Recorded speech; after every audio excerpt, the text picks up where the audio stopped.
Good afternoon, everybody. Welcome to Misano, Simoncelli, and welcome to the second day in the Clio Cup.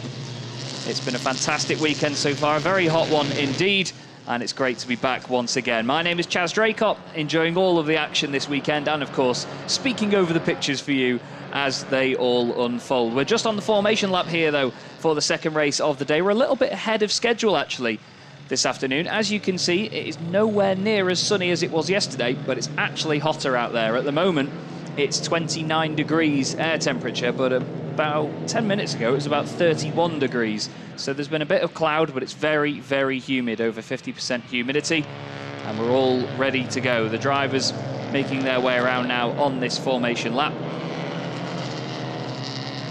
We've got Gabriele Torelli taking his second pole position of the weekend today. He starts alongside Nicolas Milan on the front row of the grid. Then they've got the superstar Felice Gelmini with Giacomo Trebbi on row 2. Alessandro Alcidi, it's his first weekend in a Clio Cup car, actually. Well, I only found that out this morning. He's doing amazingly well in 5th. He's alongside Cristian Ricciarini. We'll fly through the grid as quickly as possible, though. Damiano Puccetti is in 7th place. He qualified 14th yesterday. Gianalberto Coldani is 8th, ahead of Sandro Subek and Cosimo Papi. Alessio Alcidi is 11th, alongside Jacopo Cimenez. Then we have Quinto Stefano in P13, leading the gentleman drivers alongside Lorenzo Nicoli on row 7. Row 8 is Luciano Gioia and William Mazzetti. Row 9 is Diego Casara and Due. Then we have Francesco Cosentino, 19th, alongside Sandro Cutini. Daniele Pasquale is 21st on row 11, with Paolo Felisa alongside him. And 23rd at the back of the grid is Massimiliano Ciocca. We have a slightly reduced grid today after a couple of cars will not be racing with us this afternoon. The 333 machine has had a technical problem, so we will not see Dario Peniccia. And we will also not see Pietro Blumetti. He was the driver that brought out the red flag at the end of yesterday. A couple of penalties were handed out at the end of yesterday's race. One went to that man there, the number 53 of Due. He got a 25-second penalty for his incident with Gioia. Sandro Subek also got a collision penalty with Gioia. And then Paolo Felisa also got 5-second penalty for his contact with Cosentino, who retired from the race. But it is Torelli and Milan on the front row of the grid. Who's your money on, and why is it the number 1 machine? Well, we're just about to find out how it's all going to go. The lights come on, and the 10th race this season, the 4th race in Clio Cup Italy, gets underway. Tyre smoke aplenty, big, fat 11s off the line, left by Gabriele Torelli. Does a fantastic job to get away from everybody, though.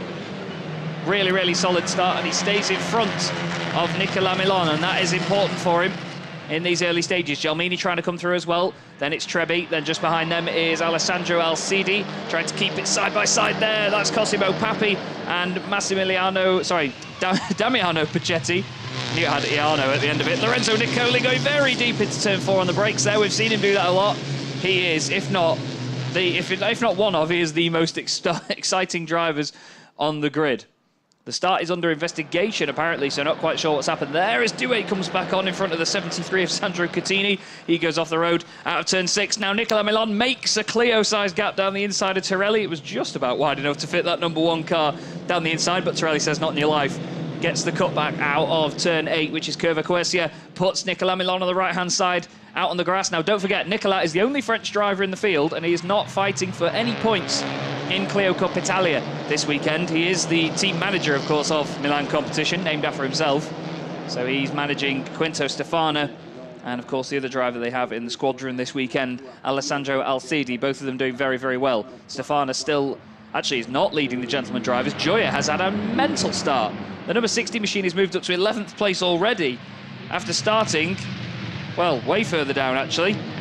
Nicolas Milan tries to carry as much speed as he can as they go through turn 13 into 14, runs out very, very wide. And Torelli says, nope, you're not getting me over like that, mate. You can stay over there. There's more and more contact and more, and Torelli's blocked him maybe one too many times. Milan has to get his elbows out, and now Felice Gelmini says, right then, you have it. Turns in on him into the final corner in turn 16. Gabriele's not having any of that. Over the curbs they go. You've got Milan side by side with Trebi. Trebi's still in this as well. He won the Challengers Cup yesterday, the Giacomo Trebi, and he's absolutely loving it. We also had Alcidi off over the curbs as well. 3 wide into turn 1. Somehow Gelmini makes it work around the outside. And there, coming through, that's the 107 machine of Ricciarini coming through sideways after contact, more contact with Alcidi. And that's broken something on Ricciarini's car, has it? It might have got away with that, but more and more shuffling. Then we've got Puccetti in there behind them, then Papi, Sandro Subek in there as well. Puccetti around the outside, Subek gives him a bit of a shoulder barge on the way through. Ricciarini tries to get some comeback in that. Gioia sideways, nearly sideways again as he rejoins. Puccetti down the inside, and yet there's damage to Alcidi's car. Alcidi, after making contact, I think it's a puncture on the front right. He hit the rear left, I should say, of Ricciarini's car. Now they all get hard onto the brakes into turn 8. Look at this lot into here. In the middle of that is Quinto Stefano. Now he's trying to get ahead of Luciano Gioia, who actually leads the gentleman drivers category at the moment. Gioia's had an amazing start, you know. He started 15th on the grid and he's already up to 7th overall at this point. Everybody locking up through turns 9 and 10. In the middle of that as well is Gian Alberto Coldani in the white neon orange and green car. But incredible racing again. Look at this pack on the left-hand side of your screen. Torelli leading Gelmini, then Milan, and then Trebi, who is head of the Challengers Cup drivers at the moment, the younger drivers.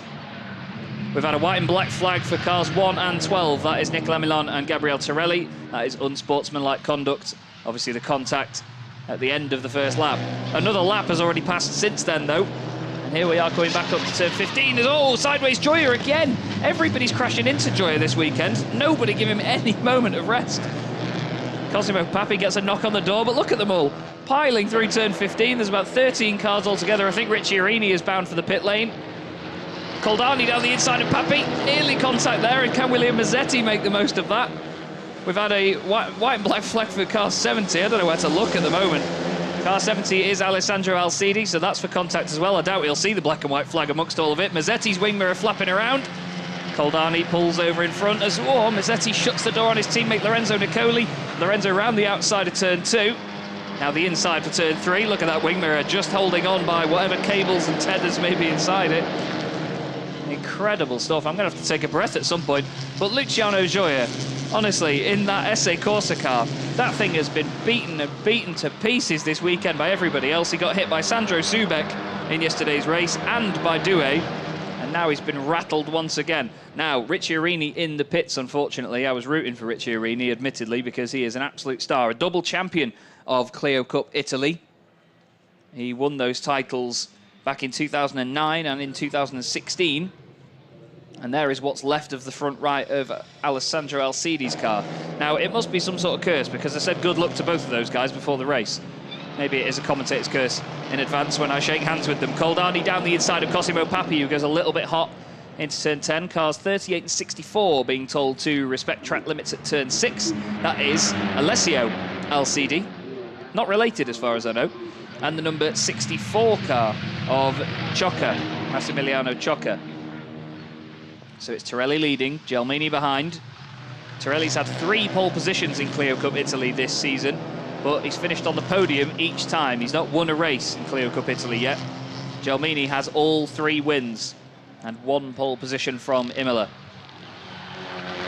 So Torelli is looking to finally end that streak. Have to give a shout out as well to Giacomo Trebi, doing an amazing job at the moment. 4th place overall in this race. I think Nicola Milan is having some sort of transponder issue because the car keeps dropping down the order very, very quickly. But Torelli looking really strong right now. I've been told that these Michelin tyres that these cars run on, they work better when the temperatures are a little bit lower, but it's still very warm out there, but the track is about 10 to 12 degrees cooler than it was yesterday. And that's obviously the important bit, because that's what the tyre is touching. Now it's very, very humid at the moment. Like I said, 58% humidity. Don't think there's any chance of rain. We had rain in the second race last year, but it doesn't look like we're going to get it this time round. But this quartet at the front really breaking away. There's a number of seconds back to Alessio Alcidi in 5th position, but he's 2nd in the Challengers Cup at the moment. Looking at the gentleman drivers, it's Gioia leading that in 8th position overall. Stefano is 10th overall, 2nd in class, and Diego Casara is 14th overall, 3rd in class. Need to remember though, Nicolas Milan. Oh, hello Trebi, goodbye Trebi. Very wide out of the exit of turn 10. It's so easy to push the car out wide there. But Nicolas Milan, as I was going to say, not racing for any points here in Clio Cup Italy. He's racing in Clio Cup Europe and Clio Cup France this year. It's 4 groups in the championship. As Gelmini locks up that inside rear, it just skates across the ground. It looks more dramatic than it is though, when you see all the smoke coming off these cars. But look at Milan there. Really closes up on the brakes into turn 14. Now, he doesn't want to fight too much with Gelmini here. He wants to make sure that the two of them stay with our race leader and do their best to dethrone him. But Gabriele Torelli is holding his own at the moment, isn't he? Really holding his own, and he better had be doing, because car number 12, which is Torelli, is under investigation for a jump start. So they feel he may have been moving before the lights went out. Obviously, it would have been a very unnecessary jump start, starting from pole position, but still, nobody is immune. Gelmini did the fastest lap of the race last time around, a 1:54.6. Everybody else in the 55s, really, at the moment. But Milan concentrating on the back of that PMA Motorsport car. You could see that front right wheel. The black front right wheel has been sort of machined away in the middle. I'll see if we get another shot of it, but you can see from the contact earlier, look in the sort of middle of the rim. You can see the edges of the spokes have been machined away by the contact with Torelli at the end of that opening sequence. But these guys now just trying to get into as much of a rhythm as they can, but when you push hard at a front-wheel drive car like this that's so lively, it's easy to make a mistake and fall out of that rhythm. I was speaking earlier to Gelmini, and he was saying that there's so much grip from this tyre for such a small car that sometimes it's very difficult to keep the momentum up. You know, you can't slide it around. He says he often prefers it when the tyres are a little bit more worn, so you can get that extra little bit of slip and dance the car through the corners. We all know how Gelmini likes to dance the car around. We've seen him sliding around all over the place at Imola, and of course yesterday, that amazing moment with himself and Torelli side by side. We've got a lot of track limits warnings coming in. Number 64 again, Massimiliano Ciocca. Also getting a warning there was the number 73 of Sandro Cutini, and now the number 6 machine, also Cosimo Papi, getting told to respect track limits.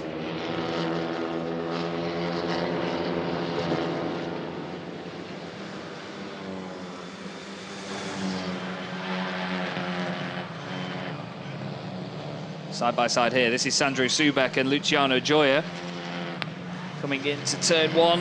What's left of Sandro's car around the outside. Fantastic stuff by Sandro Subek, and look at that, opportunistic. That is for the gentleman drivers class lead from Quinto Stefano. Throws the car up the inside of Gioia. Gioia's around the outside of turn 3. He's not going to have any options here when he comes around to turn 4. Look at that, Cosimo Papi trying to get involved as well. Lorenzo Nicoli following on as closely as he can. Papi darts the car to the inside. Now this is perfect for Quinto Stefano, because if Gioia gets stuck up in all of this madness, he's going to lose more and more places, and he already has. Now, has Gioia got a problem though? Because that first sector seemed very slow. I'm not sure that was just as a result of him getting hung out to dry. The car didn't look like it was behaving itself. But into the race lead of the gentleman drivers category, at least, goes Quinto Stefano. Car 69, racing with Milan Competition. He was saying yesterday afternoon that Milan Competition have really helped him develop and move forward as a driver. He's very happy with his progress, and his increase in pace and his consistency. He also happens to be a really lovely guy, does Quinto. He's fantastic, a real character. As a lot of these drivers are. I always enjoy having a chat with them between races and between sessions. Now, Sandro Subek's car looking very second-hand at the front at the moment, but still very fast, but even faster down the inside. Quinto Stefano gives it a go. He has a look. You can hear the tyres squealing away as they make a massive effort to get it stopped before turns 13 and 14. Looks like Sandro Subek's trying to get it stopped a little bit too late, unfortunately. Runs deep. Gets it all gathered back up together into turn 15. Sandro holding on. Nicolas Milan, fastest lap, 1:54.334. Average of 133 kilometres an hour. Just shows you the speeds these cars actually get up to. It's fantastic. Top three still pretty much together, with Giacomo Trebbi just watching in the background at the moment. He was really happy with yesterday because he said to me that he had the best seat in the house to just watch these guys all fight in front of him, and he could just make sure that he held station and won the Challengers Cup. Looks to me like he's on track to do the same again right now. But it's very much a stalemate at the front here, isn't it? Torelli remaining about half a second in front of Gelmini. And then he only a car length or two ahead of Nicolas Milan. Nicolas, really not a guy that you want in your mirrors. He's a 13-time Clio Cup champion. He's won Clio Cup France 7 times, Clio Cup Spain 4 times. He's the overall Clio Cup Europe champion of 2021 after a fantastic title fight with David Pouget of GPA Racing, a team which aren't here this weekend. We miss them dearly. The whole Milan competition, GPA Racing battle is amazing to watch as these seasons unfold. They sometimes have as many as 6 or 7 cars each. You can hear the birds tweeting in the background. The wonderful scenery around Misano, very much alive. More track limits warnings for number 64, Massimiliano Ciocca. Don't know how many more warnings he's going to get, to be honest. It's going to be quite the list. Car 82 also getting warned as well. That's Jacopo Ximenez, the other of the SA Corsa cars. But unfortunately, Ricciarini and Alessio Alcidi have both retired from the race. Paolo Felisa has stopped at the first sector somewhere, it seems. I'll wait to see if it comes up as him coming through first sector, but no. Seems like he's pulled over somewhere.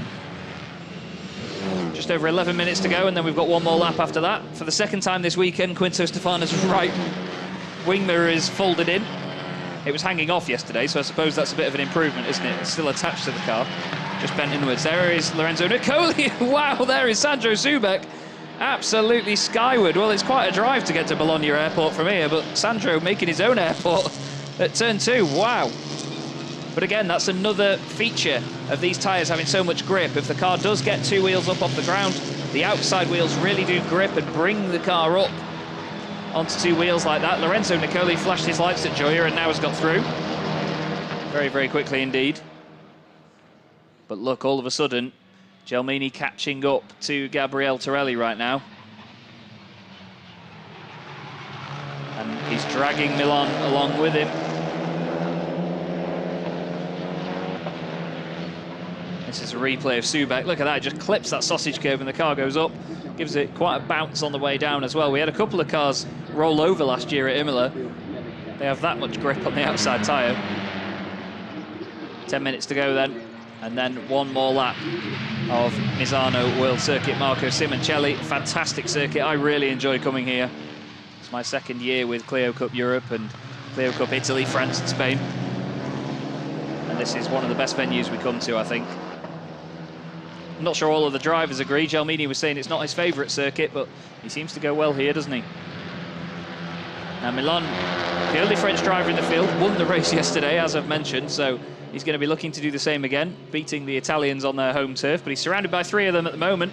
Once again, though, this top 4 breaking clear. There's 1.3 seconds covering all 4 of them, from Torelli back to Trebbi, but then Alessio Alcidi, well, he's 9.4 seconds off the lead. He's 8.1 seconds behind Trebbi, so they're not exactly battling these guys, but they're all working together very, very well. Trebbi just improves on Milan's time and does a 1:54.306, fastest lap of the race. It'd be great for the Challengers Cup driver to take away a fastest lap with this as well. We had the fastest lap of the race yesterday, set on lap 2. It was a long time from the fastest lap going into the end of the race, but nobody improved on it.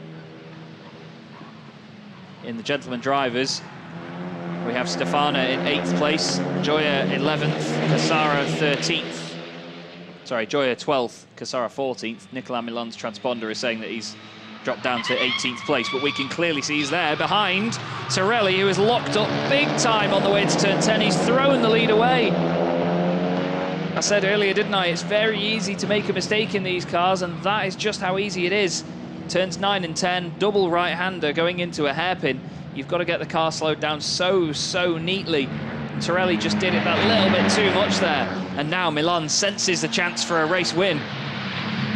All of a sudden, now there's not 2 cars in front of him, and there's only the one. He's getting on with it.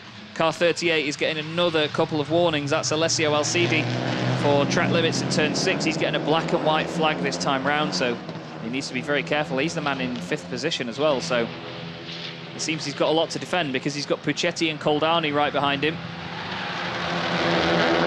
Out of the final corner, 12-wheeled Clio with Giacomo Trebbi watching from behind again.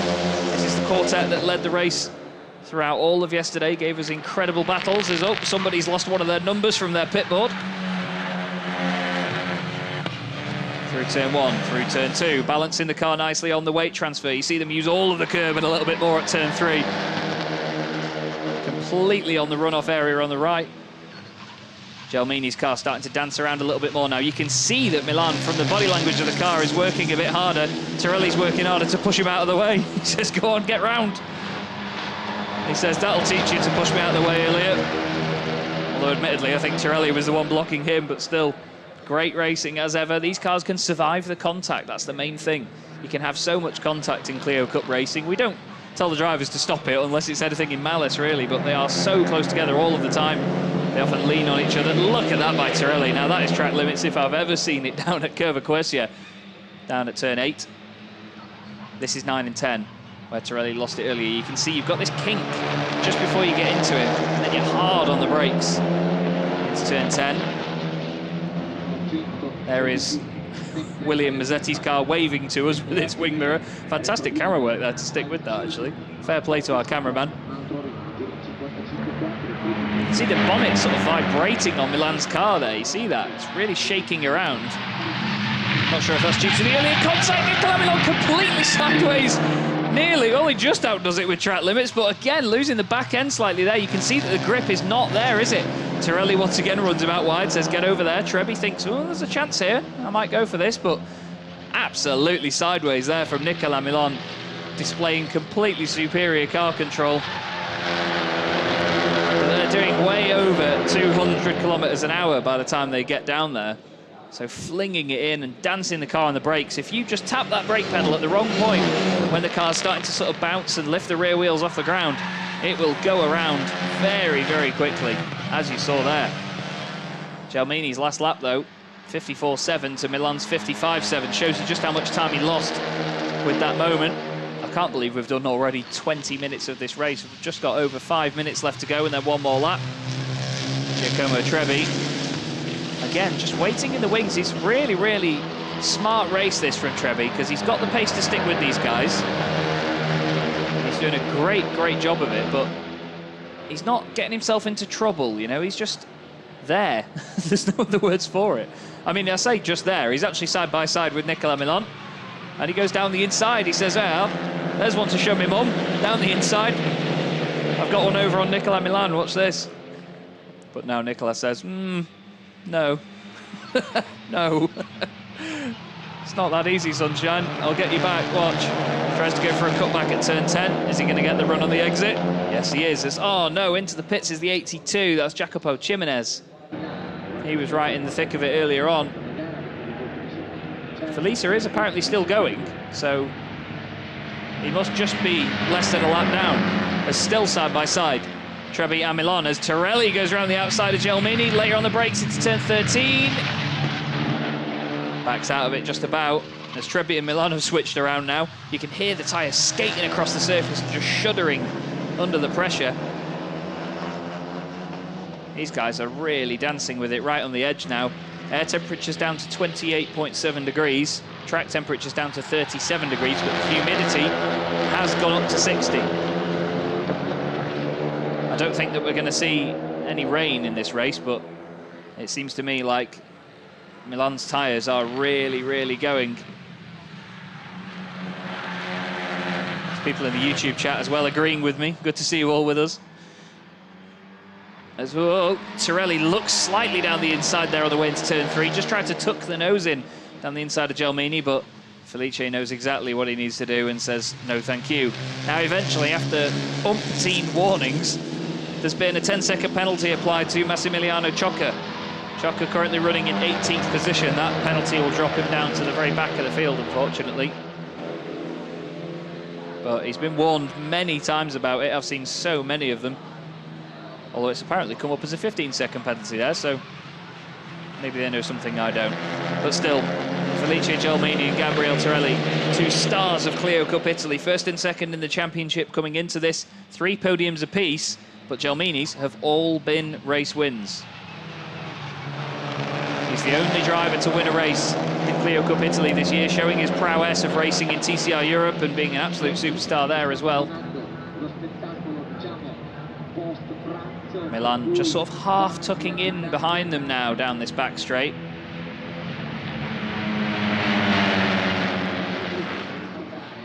Trebi's really dropped off over this lap, hasn't he? He's not quite there this time round. Milan has sort of become the reverse Newton's cradle and closed up to the guys in front as Torelli right up to the back of Gelmini, gives him 1 touch, gives him 2, pushes him around turn 14. Doesn't set anything up for turn 15 though, just needs to be careful. Now Milan looking very suddenly a lot more pressing here, isn't he? He's come alive in these last few moments. We're going to get 2 more laps then here at Misano. Across the line we go. This is a bit of action further down. This is Felice and Cosentino, and that's going to go down like a lead balloon because those 2 came together yesterday. Felice sent it down the inside and got a 5-second penalty for hitting Cosentino.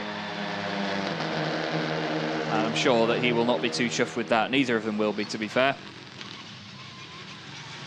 But look at that, Nicola Milan was 0.6 of a second quicker on that previous lap. You can argue that's down to slipstream, but still. He's quicker, and that is the fact of the matter.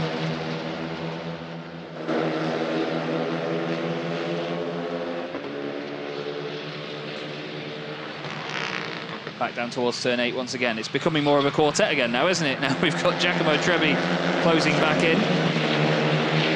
Here's a replay as wow, oh wow. Felice absolutely backwards into turn 13. Is he going to keep it out the gravel or keep it going at least? Yes, he is. Every body panel known to man was shaking off that. Then the fuel filler cap was floating around. The boot was flapping open as well. That was a very, very big moment. Look at this though, Felice Gelmini weaving down the straight, either to break slipstream or keep a bit of temperature in the tyres.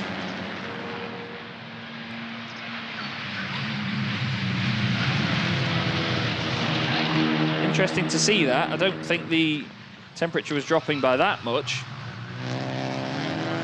As Nicola closing in and just really got the nose a lot tighter on the exit there out of turn 14, didn't he?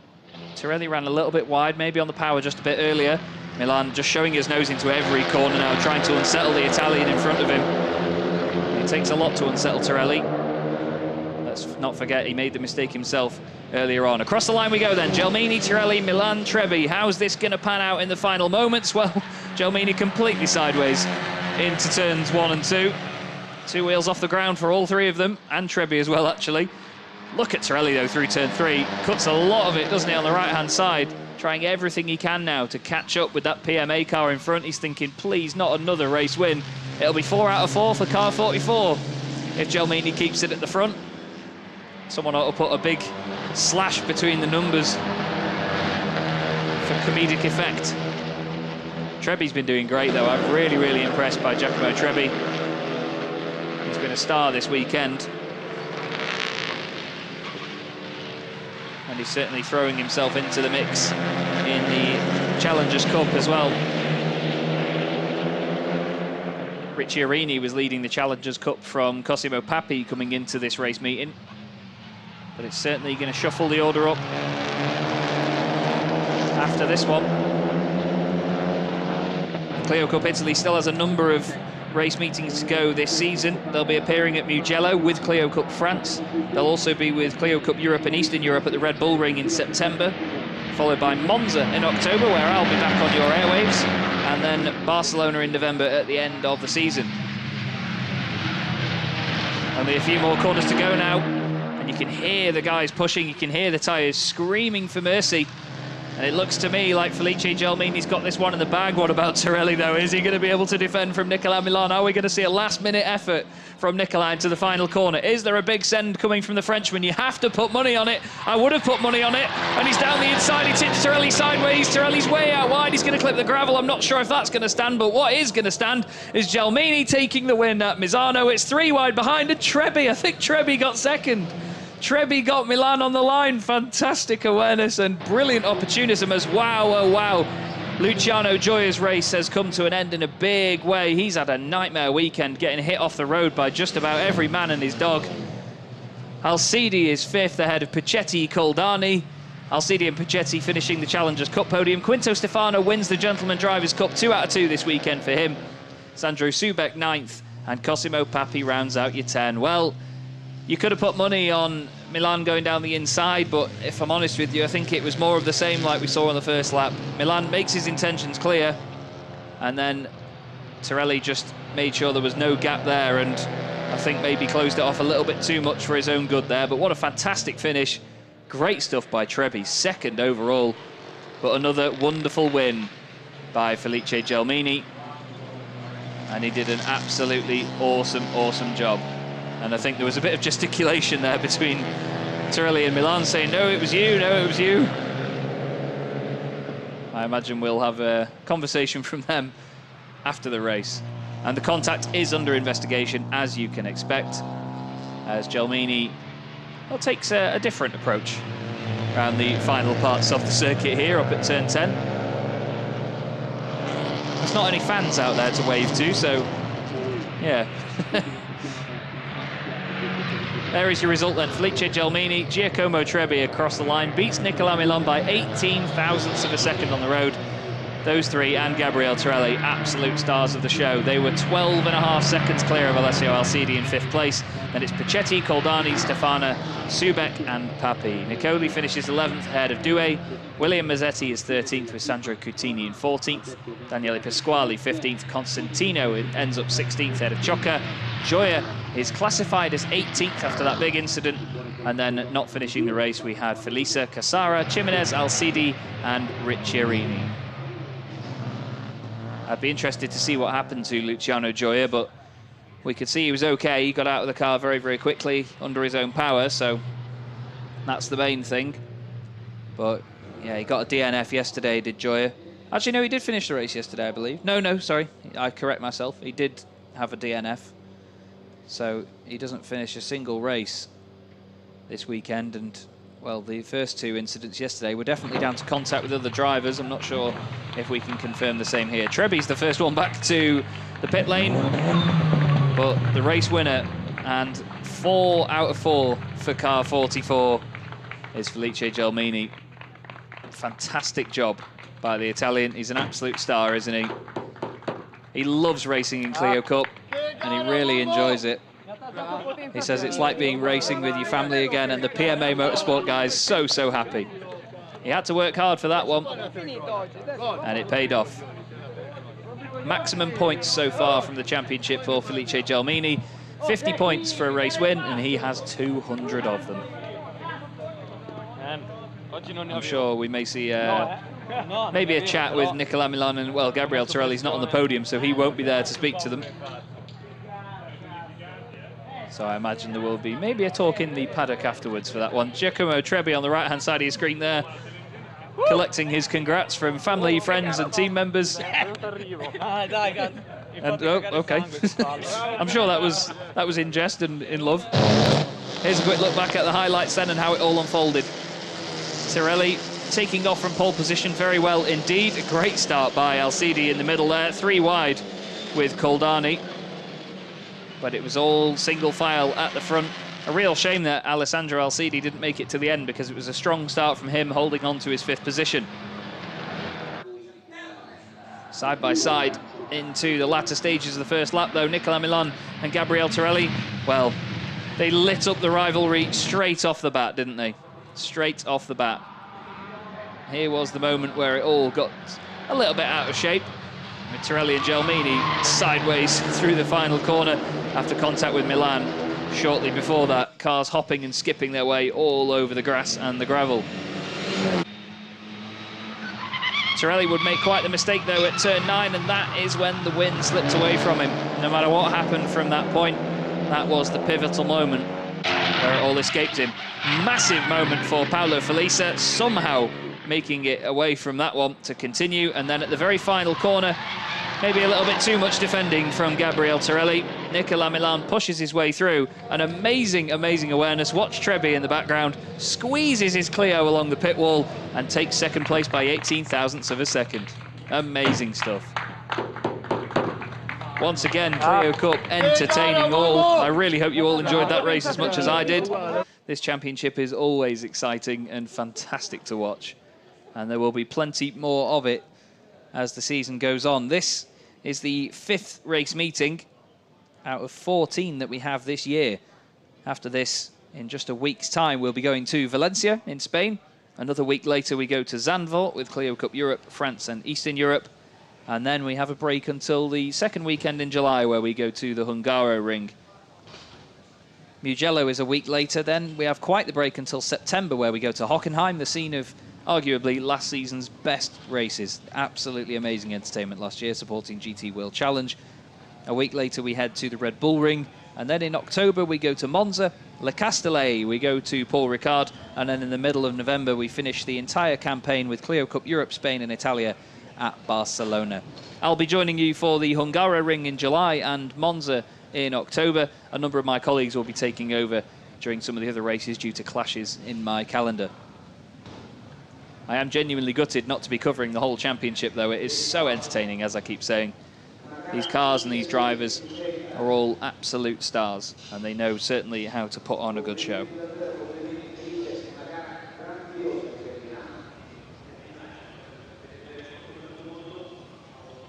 And I've been told to tell Felice Gelmini that only Renaults can do that sort of sliding and that dancing around, not the Hyundais like he normally races in TCR Europe. Felice, for anybody that doesn't know, races the Hyundai Elantra in TCR Europe for target competition. I had to think then. Sorry. There's Tariq Ait Saeed, the absolute star that keeps me in check. Just making sure everything's in place and everybody's ready. I'm just going to wait now and see how long the guys take to get to the podium. We've not got long left of the show, though, so we may cut it short, but we will just wait for a second and see if the guys make their way to the podium a little bit more quickly than we would hope.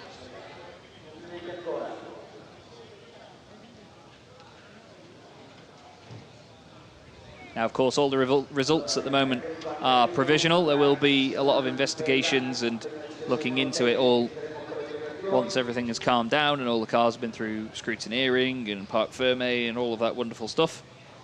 So keep your eyes on social media for Clio Cup and check out everything that you can across Twitter, Instagram, Facebook, and you'll get all of the news. If there are any position changes or any penalties given out, you will see them there. So if you do want to carry on following it all, we're not just live for these races. We'll be sending as many updates out as we can across all social media.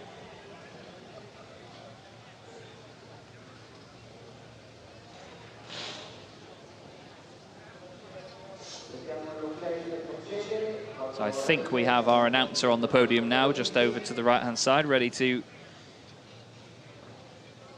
get the drivers up on their respective spots. But as mentioned, there is another race going on in just a moment. The Italian GT Sprint Series is taking to the circuit in a moment. A wonderful mix of GT3 machinery, Ferrari Challenge cars, Lamborghini Super Trofeo cars. You've also got GT4s, Porsche Cup. So many different cars on that grid. And Nicolas Milan makes his way up onto the third step of the podium. But unfortunately, we do have to cut things short here. But thank you very much for joining us, everybody. Oh, we will stick with the podium. Apologies. we'll show you all the guys coming up onto the top step, and of course, then we will say goodbye. Second place goes the way of Giacomo Trebi after taking it just about on the line there. Really good stuff. Second place overall, and of course, second place in Clio Cup Italia. But your overall race winner, and 4 out of 4, goes the way of Felice Gelmini. It seems like whenever he appears in Clio Cup, nobody can stop him. And the representative of PMA Motorsport will also step up onto the podium as well. beautiful glassware for the drivers, and then we will get the national anthem.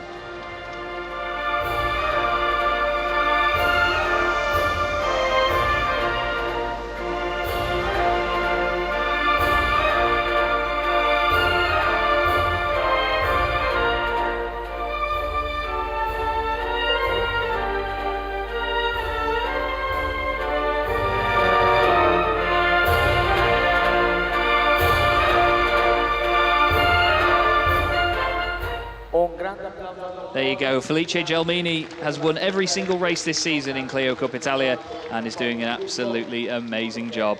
That's all we've got time for here, though, at Misano this weekend, everybody. It's been fantastic bringing you all the action. Thank you to everybody involved. And I, Chaz Draycott, will see you next time round at Hungaroring in July. But next week we'll be in Valencia. We'll see you then.